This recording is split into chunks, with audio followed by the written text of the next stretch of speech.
Women don't pick the wrong men. Men just literally be faking their whole personality. I'm so happy someone else finally said it. You need to pick better men. You guys are picking the wrong men. And not even gonna hold you, some guys out there, y'all really be putting it on.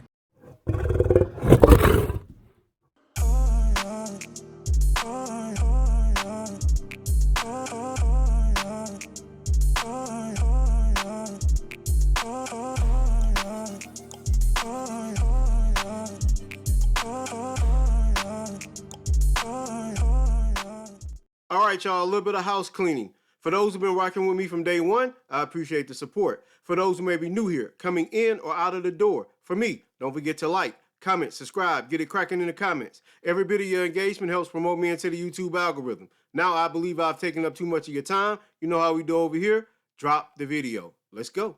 Women don't pick the wrong men. Men just literally be faking their whole personality.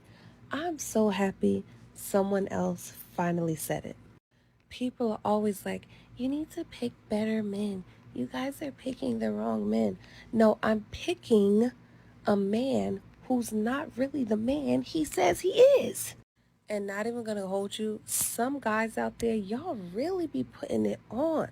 Y'all are in the wrong career. You need to call Tyler Perry because the way that y'all be acting like you a good guy and you really just a piece of shit is Oscar worthy performances, okay? But it's only so long they can hold up that act and the real them starts unraveling. And that's when you see the real thumbs coming to the surface, pack your bags and go, ladies. Okay? Because you're not vetting for character, you're vetting for personality. You're vetting for persona. No one is deceiving you. No one is fooling you. You're simply ignoring the things that you need to go deeper into to figure out a person's character. See, a character is rooted in beliefs, morals, values, standards. A personality or persona is simply not necessarily who they are not and not necessarily who they are. It's a representative that they use as a mask to move things forward in a reality of either dating or work or social interactions. See, when you vet on surface level, you're gonna miss things. When you vet for atavistic sexual attraction, you're gonna miss things. Simply trying to engage someone based on attraction, is nothing wrong with it on the base level of, what turns your crank.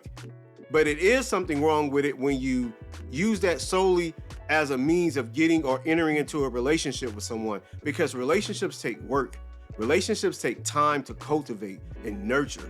And a lot of times in this society we live in, we're taught instant gratification. We want things now, we want them when we want them. We don't want to put the patience and virtue in to actually attain something that may be good, may be worth our while. We want it microwavable, we want it fast, we want it instant. And relationships take time. I don't believe that you should go on dates with someone who you've not had a dialogue, a back and forth with for at least 2 weeks before you go on your first date. Why? Because this takes a little bit of slowing down to really examine who this person may be. Maybe this is not a person you even want to entertain on a date, but you won't know that because you're jumping headlong into atavistic attraction instead of slowing yourself down, getting to know this person based on who they actually are and not who they're presenting to you. See, a person can morph themselves into what you think what they think or believe you may be attracted to. They can morph themselves into what they think or believe that you may be looking for. But this is not necessarily who that person is. And this is not just a singular gender issue. This is both on men and women. Men and women do this. They actually will enter into committed relationships with people who they really don't know based on just attraction, based on who turns your crank, based on how tall this person is or how fine she is, how big her butt is, or how chocolate his skin is. And see, these things are gonna lead you down the road of destruction because these are not who people are. These are just surface level things that attract you. And there's nothing wrong with being attracted to a person, but you have got to realize that that is not where it stops. You have to take time to get to know a person. And see, if you take your time, if you slow yourself down, a person will eventually reveal to you who they are. See, you need to figure out how this person reacts when they're upset, how this person problem solves, how this person treats others, how this person treats you after a while of getting to know you when you may do something that upsets them or bothers them. You need to know this person's value system. Do your values line up? Does this person's standards line up with your standards? Do their belief systems line up with your belief system? And you can always do what you want. I'm not telling anyone that they have to listen to me at all, because I believe one of the problems that people are having in the dating market is you're believing too many people who are talking heads on social media tell you this, tell you that, and they don't have any tangible evidence or proof that what they're espousing to you actually works. They're doing it for likes, clicks, and views. In other words, it's a hustle. So you're listening to these people tell you things that don't line up with reality. They tell you things like, don't settle. Well, I have a little bit of a news flash for you all. Most of you are going to have to settle. And settling is not a bad thing. I'm not saying settle for someone who doesn't line up with your values, your morals, or your standards. I'm saying you have to settle past your expectations. And I keep telling y'all, expectations and standards are not synonymous. They're two different things.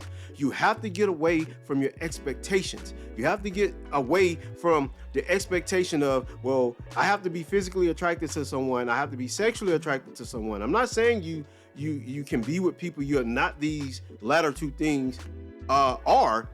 In other words, I'm not saying that you have to be with people you don't find physically or sexually attractive, but you have to understand that this cannot be the only thing that draws you to a person. There are plenty of people that meet your sexual atavistic needs, as far as their physique and how they carry themselves with charisma and their swag or whatever it may be, or their niceness or their facade of niceness or gentleness. But that doesn't mean this is who they are. This is not their character. This is their representative. This is a mask they have put on to move things along with you, to get something, to get to an end, whatever it may be, what they want out of you. This is a mask. This is not who they are. And until people realize that atavistic attraction isn't enough to enter into relationships with people, you're going to always have ladies like this get on social media saying they're being fooled by men, they're being deceived, that these men somehow need Academy Awards for their acting prowess, when it's simply you're ignoring things based on attraction. If you settle down, if you take the time to really get to know a person, you'll start to see kinks in their armor. You'll start to see things fall apart, because a person can only keep up a facade for so long. They can only do it for so long. Who they are is actually gonna eventually show up. Their character, that's who they are. Not their persona, not their personality, but actual character, who they are. And once you start to know a person's character, you can make informed decisions. If this is the person I truly want to rock with, is this the person I really want to get in a relationship with? Because until you do that, you're going to always get on social media whining, crying, and complaining that you've been fooled somehow. When the only fool that has been done, or the only fooling that has been done, is you're fooling yourself. That's all I got, man. Don't forget to like, comment, and subscribe. Get it cracking in the comments. I'll see y'all in the credits. 2 fingers. Peace. We out. Let's go. I'm making a difference. Like Jesus.